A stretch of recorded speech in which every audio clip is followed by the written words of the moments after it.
Hello दोस्तों, मैं उत्कर्ष अपने यूट्यूब चैनल एजुकेशन थेरेपी में आपका स्वागत करता हूँ। दोस्तों, चैनल को शुरुआत करने से पहले चैनल को सब्सक्राइब करें, लाइक करें तथा बेल आइकन को बस दबाएं। दोस्तों, जैसा कि यूपीपीसीएल में आपका TG2 के लिए 608 पदों के लिए वैकेंसी आया है, साथ ही साथ आपका UPRVNL में जो भी छात्र जिन्होंने अपना एप्लीकेशन फॉर्म भर दिया है उनके लिए भी बहुत ही अच्छा सुनहरा मौका है।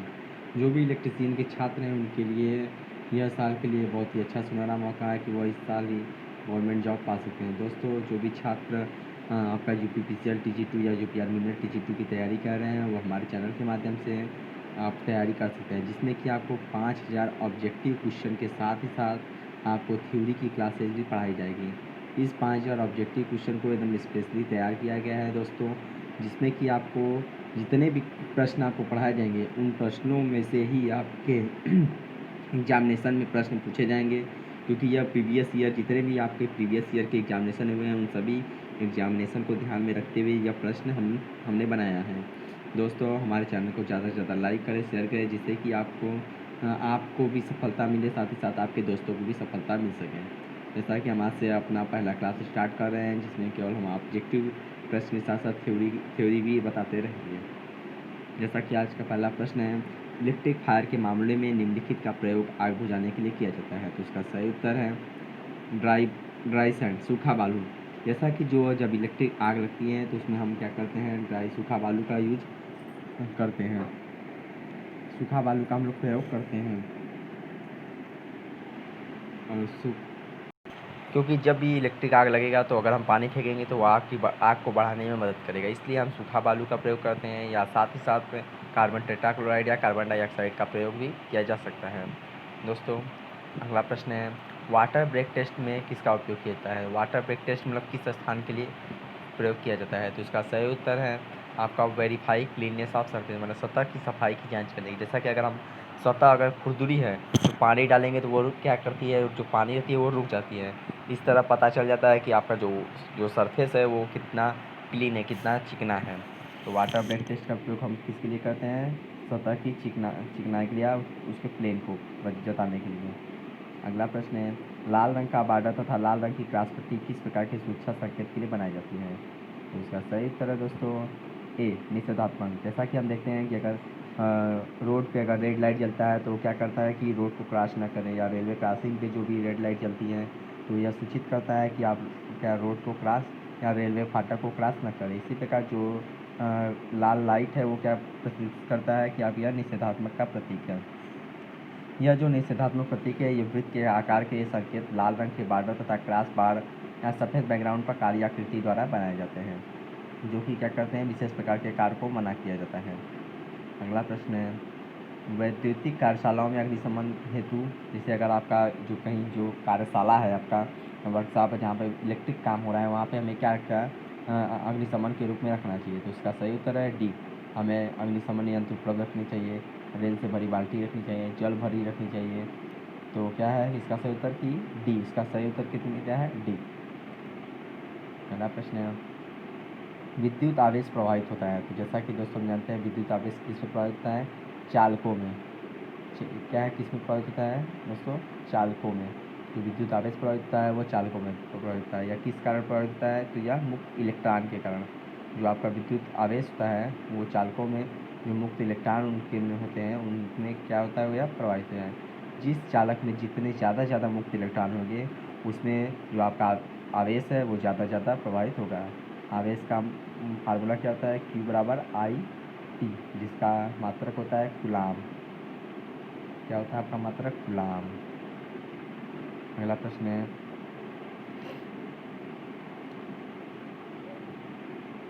धातु के तार में विद्युत धारा प्रवाहित होता है। धातु के तार में विद्युत धारा प्रवाहित होता है दोस्तों।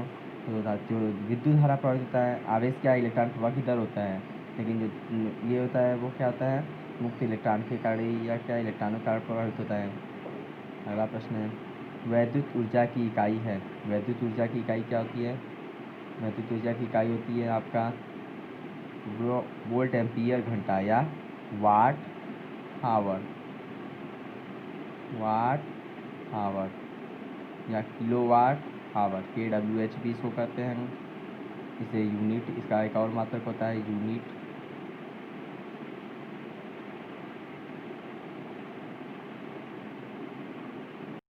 अगला प्रश्न है, किसी अणु का भार माना जाता है। जो अणु होते हैं, जैसे कोई अणु या परमाणु, परमाणु में क्या होते हैं, प्रोटॉन होते हैं प्लस उसके अंदर क्या होता है, न्यूट्रॉन। तो किसी अणु या परमाणु का जो भार क्या माना जाता है, प्रोटॉन और न्यूट्रॉनों का योग को हम क्या मानते हैं, अणु का भार मानते हैं। कौन सी आकृति में वोल्टेज और विद्युत धारा के बीच ओम का नियम प्रदर्शित होता है। इसका सही उत्तर है डी। जो वोल्टेज और विद्युत धारा का नियतांक होता है, आप देखेंगे V बराबर IR होता है, तो IR बराबर V/I होता है। तो इसका जो नियतांक होता है, जो एक निश्चित वोल्टेज, जितना एक निश्चित वोल्टेज देंगे उतना ही एक निश्चित करंट पड़ेगा। तो इसका जो आपका यह क्या होता है, लीनियर रेखा होता है, लीनियर रेखा नियत होता है। अगला प्रश्न है, टीवी के लिए प्रयुक्त समाक्षी के बीच की प्रतिबाधा कितनी होती है। तो इसका सही उत्तर आपका दोस्तों ए। जो टीवी केबल होते हैं उनका जो प्रतिबाधा या क्या कहते हैं आपका प्रतिरोध होता है वो कितना होता है, तो आपका 75 ओम होता है। अगला प्रश्न है, 7/20 केबल का अर्थ क्या होता है। तो 7/20 केबल का अर्थ होता है 20 HWG के साथ है, मतलब कोई तार है उसमें 7 पतले पतले 7 आपके 4 5 6 7 तार रहेंगे। उनका जो स्टैंडर्ड वायर गेज होता है, जो 20 क्या बताता है, उनका स्टैंडर्ड वायर गेज है। तो ये 7 तारों का एक कुंडलित रूप होता है। 7/20 क्या होता है कि 20 HWG के 7 तार। अगला प्रश्न है, मध्यम वोल्ट ग्रेड केबल की अधिकतम होती है। जो मध्यम वोल्टेज का ग्रेड केबल होता है उसकी वोल्टेज कितनी होती है दोस्तों। तो इसका सही उत्तर है आपका सी, 650 वोल्ट। जो ये केबल क्या VIR PVC वेदर प्रूफ प्रकार के होते हैं। अगला प्रश्न है, राइस शोल्डर एक इलेक्ट्रॉनिक पद है जिसका परिणाम हो सकता है। तो राइस शोल्डर नामक कोई पद नहीं होता है, मृदु शोल्डर होता है, हार्ड शोल्डर होता है। जो शोल्डर क्या होते हैं, 2 प्रकार के होते हैं, मृदु शोल्डर और एक मृदु शोल्डर होता है आपका, एक हार्ड शोल्डर होता है। तो राइस शोल्डर नाम का कोई पद ही नहीं होता है। और जो शोल्डर आपका बना होता है आपका दोस्तों, हम जानते हैं कि ये टीन और लेड से मिलकर बना होता है, इलेक्ट्रॉनिक परिपथ में टाका लगाने के लिए प्रयोग करते हैं। अगला प्रश्न है, मृदु शोल्डर का संयोजन क्या है। तो इसका सही उत्तर है, मृदु शोल्डर का संयोजन क्या है। तो इसका सही उत्तर है दोस्तों ए। आपका सही उत्तर है ए। इसमें 37% शीशा और 63% टीन को मिलाकर मृदु शोल्डर बनाया जाता है दोस्तों। टीन का गलनांक बिंदु क्या है। तो टीन का गलनांक बिंदु क्या होता है दोस्तों, 232 डिग्री। ऐसा क्वेश्चन आपका UPR मिनटी G2 में ये देखिए पूछा गया है। अगला प्रश्न है, विद्युत धारा I3 किसके बराबर होती है। अगर इस तरह का आपका क्या है कि यह किरचॉफ के 2 नियम होते हैं, किरचॉफ के 2 नियम में ही आपका क्या है दिए हैं। तो इसमें क्या है, पहला ये क्या है आपका पहला नियम है, इसमें संधि की ओर आने वाली धारा, इसमें एक KCL होता है आपका किरचॉफ का, एक दूसरा होता है KVL होता है। तो ये किरचॉफ का क्या है, फर्स्ट आपका है तो KCL है। तो इसमें क्या है, संधि की ओर आने वाली धारा, जैसा कि इसमें देखिए संधि की ओर आने वाली धारा ये है, ये है, ये है। तो क्या है 10 5 4, संधि की ओर से, संधि से दूर जाने वाली धारा 2 8 प्लस I3। तो ये 8 2 10 हो जाएगा और ये I3 बराबर कितना हो जाएगा आपका 9 एम्पियर। तो संधि की ओर आने, तो इसका I3 का मान कितना हो जाएगा 9 एम्पियर। अगला प्रश्न है, कुल प्रतिरोध ज्ञात करना है। तो इसमें क्या है कि ये 2 ओम क्या है आपका समांतर क्रम में है। तो इनका संयोजन करने पे 2 गुणे 2 प्लस 2 करेंगे तो आएगा 1। अब 1 ओम इसके साथ क्या है आपका श्रेणी में है, 1 मिलकर क्या हो जाएगा 2। तो इसका सही उत्तर हो जाएगा सी। सीसा अम्ल की बैटरी लाइफ कितनी होती है। सीसा अम्ल की बैटरी लाइफ कितनी होती है दोस्तों। तो इसका सही उत्तर है 2 से 5 साल, क्योंकि ये 1250 बाइट्स को चार्जिंग डिस्चार्जिंग हम कर सकते हैं। अगला प्रश्न है, अगर कोई E वोल्ट का EMF हो और R आंतरिक ओम प्रतिरोध वाले यन सेलों को यदि समांतर में जोड़ा जाए तब करंट की सामर्थ्य क्या होगी। देखिए, अगर आपका R आंतरिक ओम का प्रतिरोध है उनको समांतर क्रम में जोड़ेंगे तो उसका जो तुल्य प्रतिरोध कितना आएगा R बाई क्या हो जाएगा यन हो जाएगा। आपका देख रहे हैं कि E क्या है आपका वोल्टेज है, R लोड है, तो ये श्रेणी क्रम में इसके साथ जुड़ेंगे तो इसका हो जाएगा E बराबर R प्लस R बाई यन। अगला प्रश्न है, बैटरी की करंट रेटिंग किस में नापते हैं। तो बैटरी की करंट रेटिंग हम लोग क्या एम्पियर हावर में नापते हैं दोस्तों। अगला प्रश्न है, एल्काली जो एल्कालिन सेल में बैटरी होती हैं निम्नलिखित क्रिया द्वारा विद्युत उत्पन्न करती हैं, तो किसके क्रिया द्वारा? केमिकल रिएक्शन के द्वारा। जो एल्कालिन जो सेल होती हैं वो किसके द्वारा उत्पन्न करती हैं? केमिकल रिएक्शन के द्वारा, या क्या ऊर्जा को विद्युत ऊर्जा बाहर निकालती हैं। शुद्ध सेल में एनोड निम्नलिखित का बना होता है। जो शुद्ध सेल होते हैं उसमें एनोड किसका बना होता है? तो कार्बन का बना है। जैसे जो हम देखते हैं सेल होते हैं उसमें जो एनोड होता है काला काला गोला सा, वो किसका बना होता है? कार्बन का। जो शुद्ध सेल में एनोड कार्बन का बना होता है। या एक ड्राई सेल होता है, या आपका क्या है, या आपका एक प्राइमरी सेल होता है। जो शुष्क सेल क्या होता है? या प्राइमरी सेल होता है। एक बार आवेश करने के बाद दोबारा आवेशित नहीं करते। जैसे इसको बैटरी इसमें आपका लगाते हैं, रिमोट में लगाते हैं, आपके घड़ी में लगाते हैं। इस सेल में प्रयुक्त विद्युत अपघटन विलयन के रूप में न रहकर शुष्क अवस्था में, तो ये देखें शुष्क अवस्था में होती है। इसमें जस्ते का एक बर्तन होता है जिसमें manganese, carbon dioxide, ammonium chloride, carbon आदि का मिश्रण भरा होता है। अगला प्रश्न है, एक संचायक सेल में इलेक्ट्रोलाइट का विशिष्ट घनत्व कितना होता है? जो इलेक्ट्रोलाइट का विशिष्ट घनत्व कितना होता है? 1.250 से 1.280। यह रेंज की एक अच्छी बैटरी मानी जाती है। अगला प्रश्न है, शुद्ध प्रतिरोधक परिपथों में क्षणिक नहीं होते हैं। क्या क्षणिक नहीं होते हैं? इसमें जो ऊर्जा क्या होती है? संचित नहीं होती है। क्यों नहीं संचित होती है दोस्तों? देखिए क्या दिया है कि शुद्ध प्रतिरोधी परिपथ क्षणिक नहीं होते हैं क्योंकि उनमें। दोस्तों अगला प्रश्न है कि संधारित्र की धारिता क्या होती है? तो इसका हम जानते हैं कि संधारित्र का फार्मूला क्या होता है? C बराबर A/ε0 होता है। संधारित्र की धारिता क्या होती है? वो क्षेत्रफल के साथ साथ प्लेटों के बीच की, देखिए D मतलब जो आपकी दूरी है उसके व्युत्क्रमानुपाती होती है।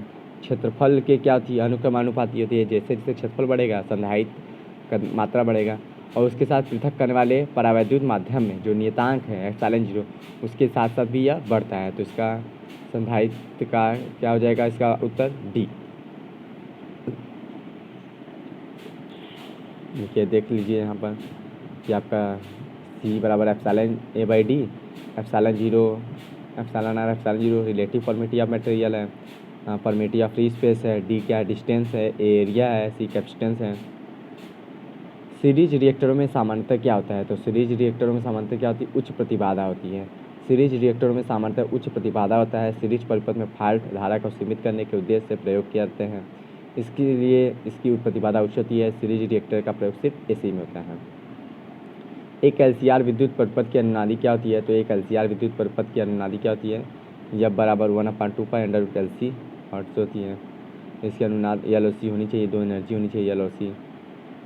अगला प्रश्न है, नीचे दिया गया चिन्ह का प्रतीक क्या है? मतलब ये क्या बता रहा है? जो यह फिगर क्या बता रहा है? तो ये देखिए पहले ये फिगर क्या बता रहा है? आपका इंडक्टर। अगर एरो लगा है तो वो क्या बताता है? Variable inductor. जो यह क्या बताता है? वेरिएबल। जो दिया गया चित्र एक परिवर्ती प्रेरक दर्शाता है। परिवर्ती प्रेरक एक प्रकार का चोक होता है जिसमें लौह एवं कार्बन चूड़ से निर्मित फेराइट प्रोड प्रयोग की जाती है। इस प्रोड द्वारा चोक के इंडक्टेंस मान को कुछ सीमा तक परिवर्तित किया जाता है। इसका उपयोग रेडियो रिसीवर तथा ट्रांसमीटर में किया जाता है। अगर आपको पूछ लिया कि इनका उपयोग कहाँ पर किया जाता है तो आपका बताएंगे आप रेडियो रिसीवर या ट्रांसमीटर में। अब जो आपके UPPCL या UPRVNL के पेपर बन रहे हैं कुछ इस टाइप के बन रहे हैं कि वो क्योंकि क्वेश्चन कंप्लीट हो चुके हैं, अब वो क्या है आपको घुमा घुमा के पूछेंगे कि जैसे कि वेरिएबल प्रेरक कहाँ पर यूज होते हैं? तो रेडियो रिसीवर तथा ट्रांसमीटर में यूज होते हैं दोस्तों। हेनरी किसका मात्रक है? तो जानते हैं हम हेनरी किसका मात्रक है? इंडक्टर का मात्रक है। हेनरी किसका मात्रक है? इंडक्टर का मात्रक। अगला प्रश्न है, एक खराब बिजली का कनेक्शन कैसा होता है? एक खराब बिजली के कनेक्शन में क्या क्या हो सकता है? जो प्रतिरोध है सामान्य प्रतिरोध से अधिक होगा तो करंट कम आएगा। जब समान धारा प्रवाहित होगी तो अत्यधिक ऊष्मा, तो मतलब क्या है? ऊष्मा हीट लॉस ज़्यादा होगा, तो ये भी गलत है। लोड के लिए सामान्य उपलब्ध कुल ऊर्जा घट जाती है, जितना लोड है उसकी जो क्या है घट जाती है, ये भी गलत है। तो इसका सही उत्तर क्या हो जाएगा? D। अगला प्रश्न है,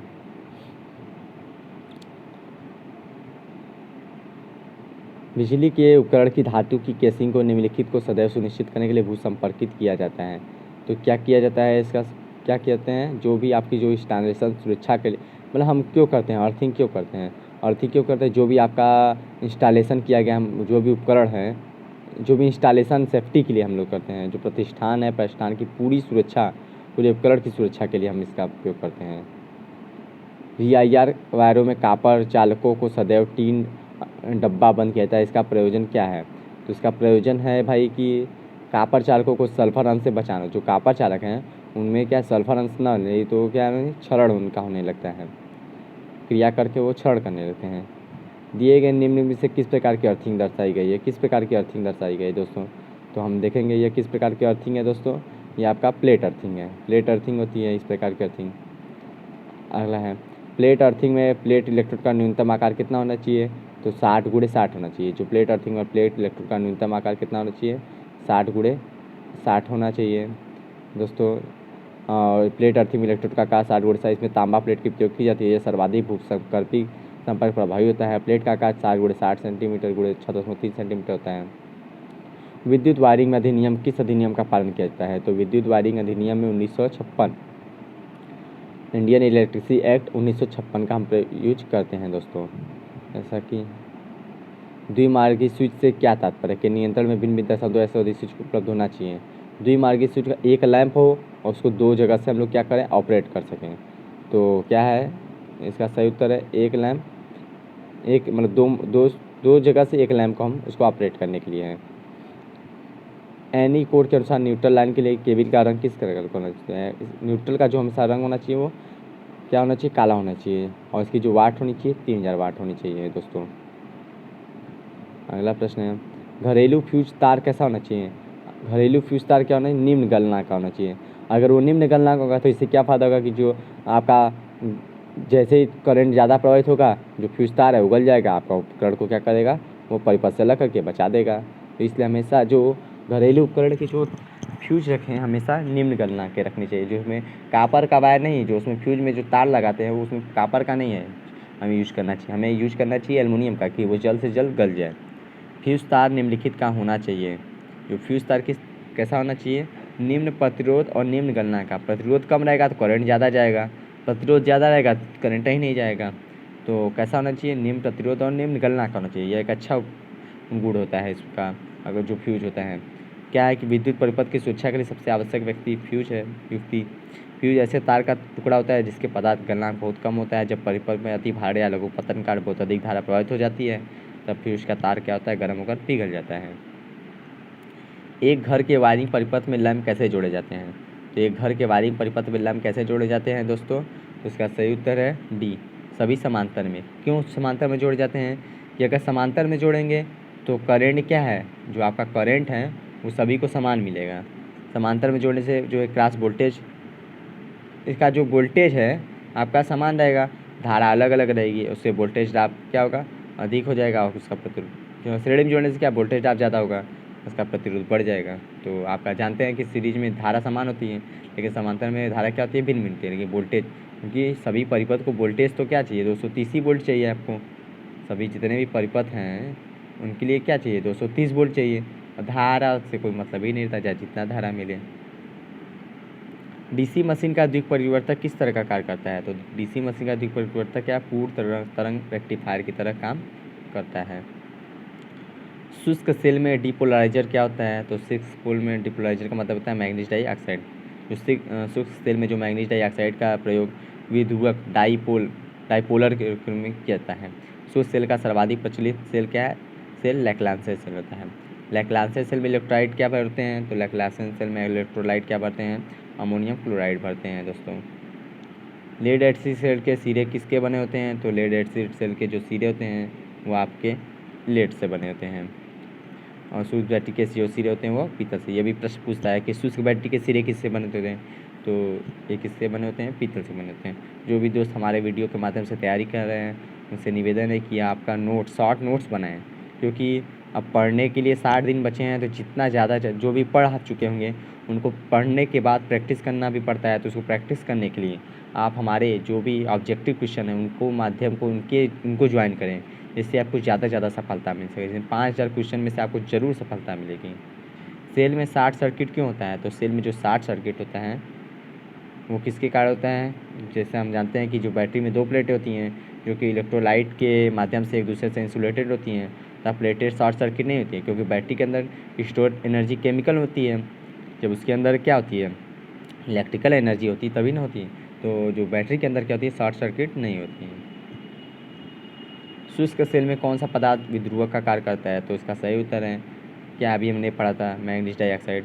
मैग्नीज डाइऑक्साइड क्या करता है, विद्रुवक डाइपोलराइजेशन का काम करता है। वोल्टाइज अथवा लैक्लांसे सेल में पॉजिटिव इलेक्ट्रोलाइट तथा हाइड्रोजन आयंस एकत्र क्या करते हैं, तो इसका सही उत्तर है ध्रुव उत्पादन करता है, मतलब डाइपोलाइजेशन करता है। ए बी के आर पार का प्रतिरोध पूछ रहा है यहाँ पे दोस्तों, जैसा कि हम लोग क्या है ए बी के आर पार, ये क्या है आपका तीनों रेजिस्टेंस है, ये तीनों रेजिस्टेंस क्या है आपस में समांतर में है, इनका सही उत्तर आ जाएगा 3.33 दोस्तों, इसका सही उत्तर क्या है 3.33। ये क्या है I5 का धारा, ये भी क्या है KCL, तो किरचॉफ का दो नियम है KCL और KVL, तो यहाँ से हम लगाएंगे आने वाली संधि की ओर आने वाली धारा प्लस संधि की ओर संधि से दूर जाने वाली धारा। तो देखिए हम लोग इसको इधर करें, संधि की ओर कौन कौन सी धारा आ रही है, संधि की ओर ये धारा ये धारा ये धारा, 10 + 2 + 3 बराबर 4 + I5, 10 × 2 = 12, 3 × 15 हो गया, तो I5 का मान कितना हो गया 11 एम्पियर। तो दोस्तों कितना आएगा इसका सही उत्तर बी 11 एम्पियर। कौन सा समीकरण ओम का नियम का पालन करता है, तो ओम का नियम कौन पालन करता है, V = IR, तो I बराबर क्या होता है V/R। ओम का नियम कौन पालन करता है, V = IR, तो I = V/R।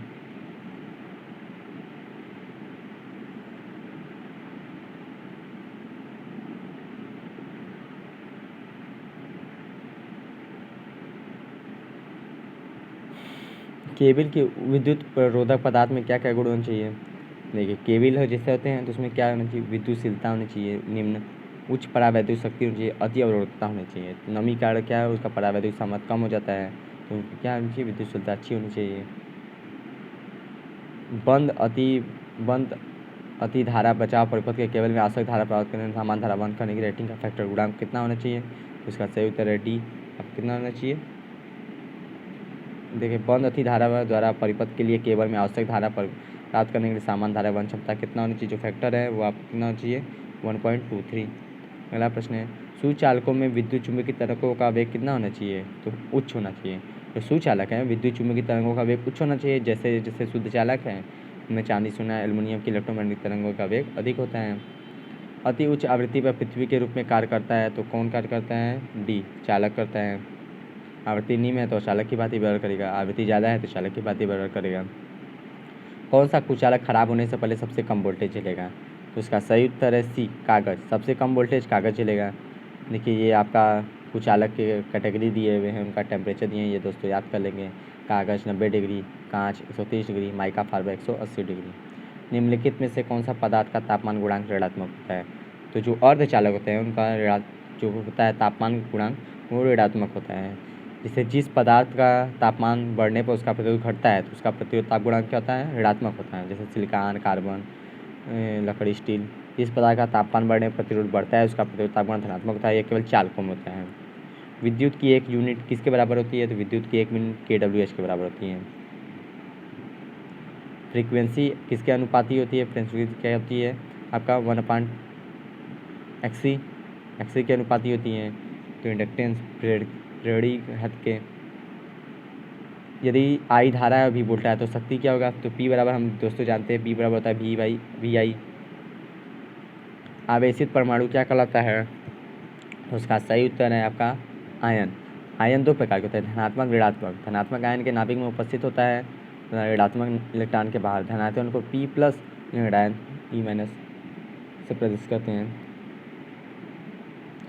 दोस्तों डेली हम क्या नाम है आपका 60 क्वेश्चन का आपका प्रश्न कराएंगे। इसको हमारे प्रश्नों के माध्यम से आप ज़्यादा से ज़्यादा लाइक करें, शेयर करें, जिससे कि आपको ज़्यादा से ज़्यादा हमारे जो भी PDF हैं, आपके जो भी नोट्स हैं हम ज़्यादा से ज़्यादा शेयर कर सकें दोस्तों जिससे कि हम आपको ज़्यादा से ज़्यादा प्रश्न शेयर करें। और जो भी आपका हमारा प्रश्न हो आप हमें टेलीग्राम के माध्यम से पूछ सकते हैं। हमारा टेलीग्राम चैनल हमारे वीडियो लिंक के डिस्क्रिप्शन बॉक्स में दिया गया है, और हम जो भी चैनल का PDF भी आपको भेजते रहेंगे। धन्यवाद दोस्तों।